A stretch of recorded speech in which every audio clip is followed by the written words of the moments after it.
ونشهد أن سيدنا ونبينا ومولانا محمدًا عبده ورسوله صلى الله تعالى عليه وعلى آله وأصحابه وبارك وسلم تسليما كثيرا كثيرا. أما بعد فأعوذ بالله من الشيطان الرجيم. بسم الله الرحمن الرحيم. إن الذين آمنوا وعملوا الصالحات سيجعل لهم الرحمن ودا. وقال تعالى: ولا تكن من الغافلين. وقال تعالى: ولا تطع من أغفلنا قلبه عن ذكرنا. وقال النبي صلى الله تعالى عليه وسلم: من يرد الله به خيرا يفقهه في الدين، أو كما قال عليه الصلاة والسلام. صدق الله العلي العظيم وصدق رسوله النبي الكريم. تمنا ہے کہ اس دنیا میں کوئی کام کر جاؤں. تمنا ہے کہ اس دنیا میں کوئی کام کر جاؤں، اگر ہو سکے تو خدمت اسلام کر جاؤں. میری زندگی کا مقصد تیرے دین کی سرفرازی. میری زندگی کا مقصد تیرے دین کی سرفرازی. میں اسی لیے مسلمان، میں اسی لیے نمازی. حضرات سامعین، معزز علماء کرام، آج کے اس محفل کو دیکھ کر اور آپ کے ذوق و شوق کو دیکھ کر میں قبل اس کے کہ اپنی بات کا آغاز کروں، آپ سب کا تہ دل سے بے حد ممنون و مشکور ہوں اور دعا کرتا ہوں کہ اللہ آپ کے بیٹھنے کو اور ہم سب کے کہنے کو قبول فرمائے.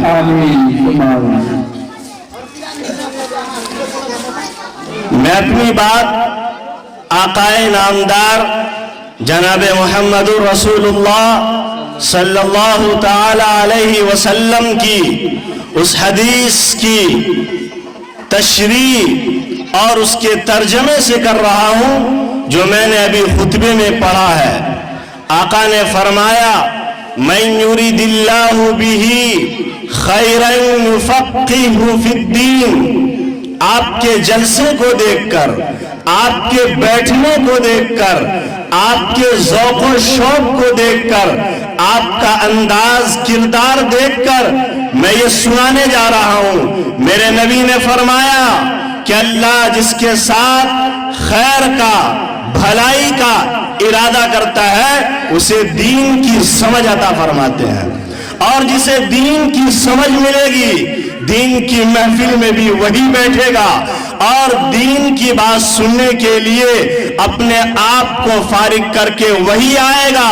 جسے اللہ بلائے گا، جسے نہیں بلائے گا وہ نہیں آئے گا. آپ سمجھ لیجئے اللہ نے بلایا ہے. اللہ کی نگاہ میں آپ قابل قدر ہیں، معزز ہیں، محترم ہیں. اللہ نے آپ کو چاہا، اپنی مجلس میں بلایا اور علماء کی بات سنائی. اپنی بات، اپنے محبوب کی بات سننے کے لیے آپ کو موقع دیا. آپ موقع کو غنیمت جانیے. یہ میرے نبی کا فرمان ہے.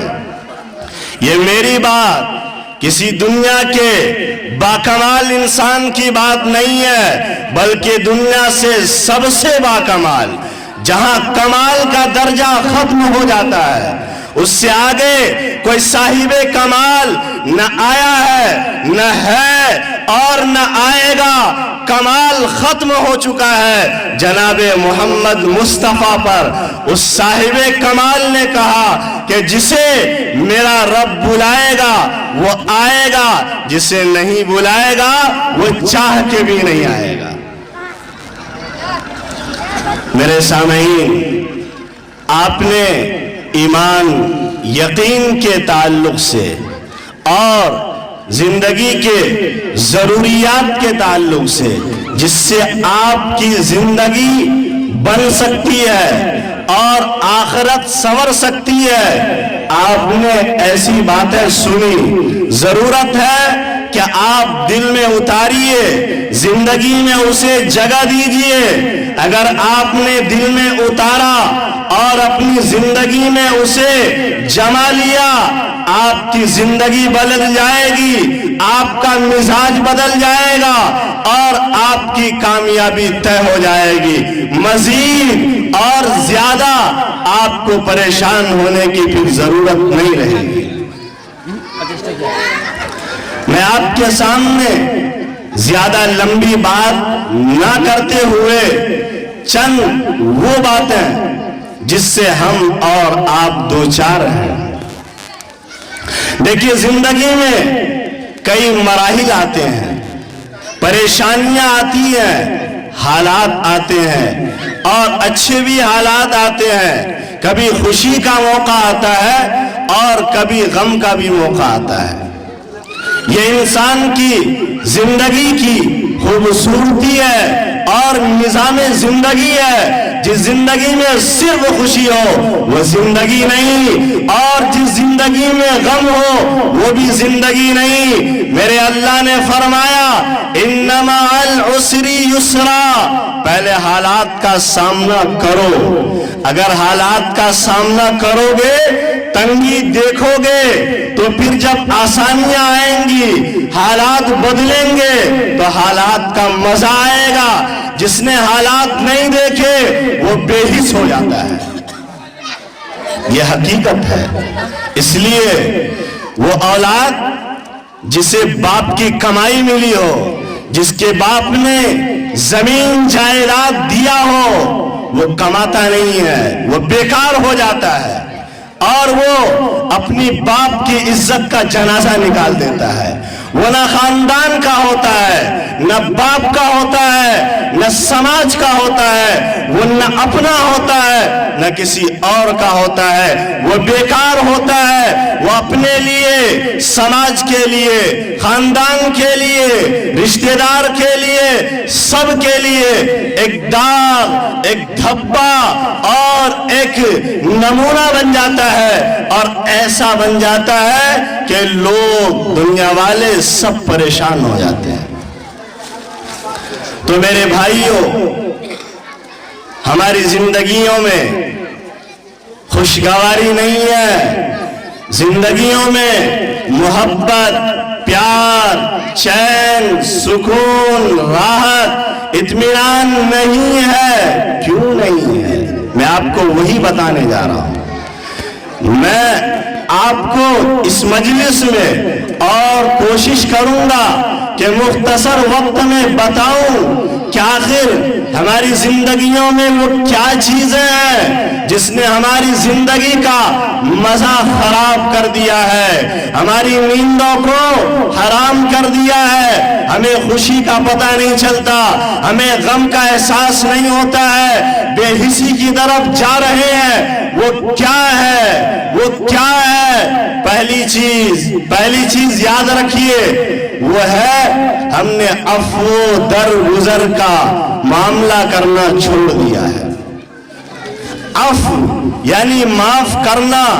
کوئی بات ہو گئی، بڑے سے، بوڑھے سے، جوان سے، بچے سے، اسے معاف نہیں کیا جاتا ہے۔ انتقام لینا ہم چاہتے ہیں، چاہے زندگی تباہ ہو جائے، زمین جائیداد بیچنی پڑ جائے، عزت کے لالے پڑ جائے، ماں باپ برباد ہو جائے، خاندان تباہ ہو جائے، ہمیں منظور ہے، لیکن نبی کی سنت معاف کرنا یہ ہمیں منظور نہیں ہے۔ میرے بھائیوں، سب سے پہلی وجہ یہی ہے جس نے ہماری زندگی کو اجیرن بنا دیا ہے۔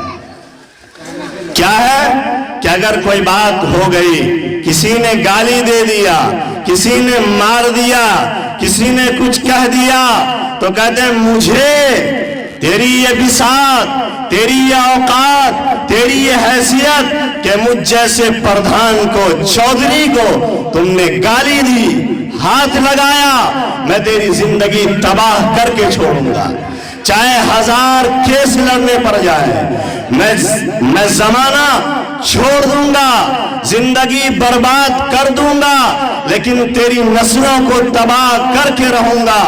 اور ہوتا بھی یہی ہے کہ اگر میرے ساتھ کسی نے غلط کیا ہے تو میرا تیور جب سے بدلا ہے وہ تیور بدلا ہی رہے گا، وہ پہلی حالت پر آنے کے لیے تیار نہیں ہوتا ہے۔ اور میں زندگی کی لڑائی لڑتا رہوں گا، اگر میں اس سے بدلہ نہیں لے پایا تو میرا یہ عالم ہے، مزاج ہے، آپ کا بھی، میرا بھی، سماج کا، پوری دنیا کا، اگر میں نے اس ظالم سے جس نے مجھ پر ظلم کیا، جس نے مجھے گالی دی، جس نے مجھے مارا، جس نے مجھے ستایا، اگر میں بدلہ نہیں لے پایا تو میں کم بخت محروم اپنی نسلوں کو یہ وصیت کر جاتا ہوں، یہ پیغام دے کر جاتا ہوں، اے میری اولاد، اس نے مجھے گالی دی تھی، اس نے مجھے ستایا تھا، یہ وہ انسان ہے جس نے تیرے دادا کو، تیرے نانا کو، تیرے خاندان کے کسی فرد کو ستایا تھا، ظلم کیا تھا، میں مر رہا ہوں، تو زندگی میں ضرور بدلہ لینا۔ اور وہ محروم اولاد، وہ کم بخت اولاد، کم بخت انسان کا کم بخت اولاد اسی فارمولے پر اور اسی نسخے پر عمل کرتا ہے کہ جب زندگی کا آغاز ہوتا ہے اور وہ زندگی کا سفر شروع کرتا ہے، ہر بول یہی ہوتی ہے، یہ میرا دشمن ہے، یہ میرے خاندان کا مخالف ہے، میں اسے دیکھنا نہیں چاہتا۔ اگر یہ صورتحال رہی اور ہے، بتاؤ مسلمانوں، بتاؤ نوجوانوں، اے محمد کے ماننے والوں، اے ایک اللہ کے ماننے والوں، بتاؤ تمہاری زندگی میں چین کیسے آئے گا؟ تم دشمنی مول لے رہے ہو، اس دشمنی کو، اس بات کو بھلاؤ گے نہیں تو مٹے گی وہ بات نہیں، اور جب بات مٹے گی نہیں، ختم نہیں ہوگی تو تمہیں سکون کیسے ملے گا؟ وہ بھی لڑے گا، وہ بھی باتیں بنائے گا، اور تم مقابلہ کرو گے، کرتے رہو گے، لڑتے رہو گے، مرتے رہو گے، ایک دن آئے گا تم بھی مرو گے، تمہاری نسلیں تباہ ہوگی، سماج برباد ہوگا۔ کیا میسج ملے گا نسلوں کو، اولادوں کو، سماج کو کہ یہ لڑائی کرنے والا ایک جنگجو انسان کا اولاد ہے، یہ سماج کو بانٹے گا، تباہ کرے گا۔ اور یہی وجہ ہے کہ ہم معاف نہیں کرتے ہیں، ہم لڑتے رہتے ہیں، ہماری زندگی میں کبھی چین نصیب نہیں ہوتا ہے۔ میرے نوجوان دوستوں، بزرگوں، بھائیوں، میری ماں بہنوں، یہ بیماری ہماری ماؤں میں، بہنوں میں ہے۔ اگر کسی عورت کو کسی عورت نے گالی دی، برا بھلا کہا، کوئی بات ہو گئی، ناچاکی ہو گئی، وہ چھوڑنے کے لیے، بھلانے کے لیے تیار نہیں ہوتی ہے، بلکہ مزاج یہ ہے، عادت یہ ہے کہ اگر ایک گالی بھی ہے، 1000 گالیاں دے کر بھی چین نہیں آتا ہے۔ اے مسلمانوں، اے محمد کے ماننے والوں، کیا محمد مصطفیٰ یہی دے کر گئے تھے؟ دیکھو محمد مصطفیٰ نے کیا میسج دیا ہے۔ محمد مصطفیٰ کا سب سے زیادہ قریبی اور ڈھال چچا حضرت حمزہ ہے۔ حضرت سید الشہداء حمزہ رضی اللہ تعالی عنہ یہ آپ کے نبی جناب محمد مصطفیٰ کے چچا ہیں۔ اس چچا کو جنگ احد میں شہید کیا گیا، اور کس نے شہید کیا؟ وحشی ابن حرب، وحشی غلام نے۔ اور کس کے اشارے پر، کس کے حکم پر کیا؟ نبی کے چچا ابو سفیان کی بیوی، ابو سفیان کی بیوی ہندہ اس عورت کے کہنے پر اس نے حضرت حمزہ کو شہید کر دیا۔ حضرت حمزہ ایک ایسے بہادر جوان مرد اور جنگی آلات ہتھیار کا باکمال انسان تھا، جس سے عرب کا بڑے سے بڑے بہادر مقابلے کی ہمت نہیں کر سکتا تھا، لیکن ہوتا وہی ہے جو منظور خدا ہوتا ہے۔ اللہ کو شہادت کے ذریعے حضرت حمزہ کو اس مقام پر پہنچانا تھا جو اللہ کو منظور تھا، یعنی شہادت کے مقام پر۔ چنانچہ جب حضرت حمزہ کو شہید کر دیا گیا، اگر آپ کے پاس دل ہوگا، کلیجہ ہوگا، احساس ہوگا، آپ احساس کریں گے کیا نبی نے پیغام دیا۔ حضرت حمزہ کے کلیجے کو اور دل کو نکالا گیا، اس عورت ہندہ نے اپنے منہ میں لے کر چبایا اور نگلنے کی کوشش کی، لیکن نگل نہیں سکی۔ نبی کے چچا کے ساتھ کیا ہو رہا ہے کہ ان کے دل اور کلیجے کو چبایا گیا، ناک کان کا ہار بنا کر اس عورت نے پہنا، اور یہ کر کے نبی کا اور نبی کے چچا کا، دین کا، اسلام کا مذاق اڑایا۔ کیا گزرا ہوگا اس نبی پر اور اس خاندان پر؟ لیکن دیکھو وہی وحشی ابن حرب جس نے نبی کے چچا کو قتل کیا، شہید کیا، اور اس ارادے سے کیا کہ نبی جناب مصطفیٰ کا مذاق اڑایا جائے گا، اس کے دین کا مذاق اڑایا جائے گا، اس ارادے سے کیا۔ لیکن جب اللہ نے وحشی ابن حرب کو توفیق دی، اسلام کی دولت سے، ایمان کی دولت سے نوازا، تو وہ جب نبی کی دربار میں آیا، اگر آپ کی دربار میں ایسا کوئی انسان جو آپ کے والد کو ستایا ہو، مارا ہو، قتل کر دیا ہو، آپ کے دربار میں، آپ کے دروازے پر آئے گا، آپ دیکھنا تو دور کی بات، آپ اسے شہید کر دیں گے، اسے جان کا بدلہ جان لیں گے۔ آپ کا یہی تیور ہوتا ہے، اور آپ یہی کر کے دکھاتے ہیں، اور دکھاتے رہے، اور ایسا لگتا ہے دکھاتے رہیں گے، لیکن بدلنا ہوگا۔ آج کے پیغام سے آپ بدل جائیے گا۔ جب وحشی ابن حرب ایمان کے ساتھ، اسلام کے ساتھ، نبی کے اور محمد مصطفیٰ کے دربار میں آیا، میرے نبی نے بھلا دیا، معاف کر دیا، اور اتنا کہا، اے وحشی ابن حرب جاؤ، میں نے معاف کر دیا، لیکن جب تم میرے سامنے بیٹھتے ہو میرا کلیجہ باہر آ جاتا ہے، میرا دل ٹوٹ جاتا ہے، اتنا کرم کرو، میرے سامنے مت بیٹھو، میرے دائیں یا بائیں بیٹھو۔ میرے مسلمانوں، یہ آپ کے نبی کا پیغام ہے، پیغام نہیں ہے کر کے دکھایا، بول کر نہیں، کر کے دکھایا۔ مسلمانوں، وہ دل لاؤ، وہ کلیجہ پیدا کرو کہ بڑے سے بڑے جرم کو اور بڑے سے بڑے ظالم کو معاف دو، آپ کے نبی نے فرمایا، اور نبی نے کر کے بتایا۔ آپ کے نبی نے فرمایا خیر مال العفو، معاف کرنا بڑی دولت ہے، معاف کرنا بڑی دولت ہے۔ اگر آپ کسی کو معاف کر دیں گے اللہ آپ کو معاف کرے گا۔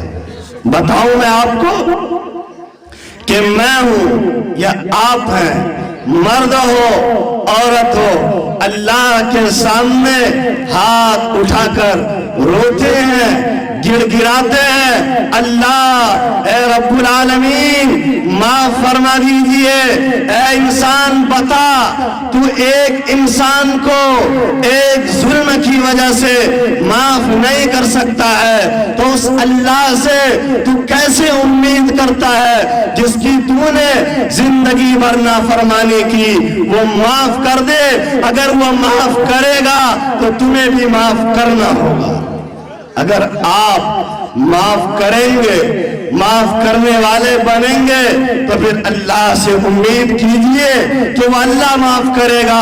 اگر اللہ کے بندوں پر، اللہ کی مخلوق پر آپ رحم کریں گے، آپ معاف کریں گے، آپ دل بڑا کریں گے، آپ سینہ چوڑا کریں گے، تو اللہ رحمت کے دروازے کو وسیع کر دے گا اور رحمت کا سایہ آپ پر ڈالے گا، آپ کی زندگی چمک جائے گی، آپ کے چہرے پر نور آ جائے گا۔ میرے بھائیوں، یہ ایک نہیں، میرے نبی نے ایسے ہزاروں تعلیم دی ہے اور کر کے دکھایا ہے، معاف کیا، کر دیا۔ جب فتح مکہ کا موقع آیا، مکہ آپ جانتے ہیں یہ وہ سرزمین ہے جو آپ کے، ہمارے اور ہر مسلمان کے نبی جناب محمد مصطفیٰ صلی اللہ علیہ وسلم کی پیدائش کی جگہ ہے۔ میرے مسلمان بھائیوں، نوجوانوں، بچوں، ماں اور بہنوں، یاد رکھو آپ کے نبی کا نام محمد، یہ محمد اس سرزمین میں پیدا ہوئے جسے مکہ کہا جاتا ہے، اور مکہ کے لوگوں نے نبی کو اس کی زمین سے، اس کے باپ کے گھر سے، اپنے گھر سے نکالا اور نکال کر مدینہ پہنچایا۔ لیکن ایک دن آیا کہ نبی مدینہ سے پھر مکے میں غالب آئے اور پورے آب و تاب کے ساتھ، شان و شوکت کے ساتھ، مکے میں پورے دبدبے کے ساتھ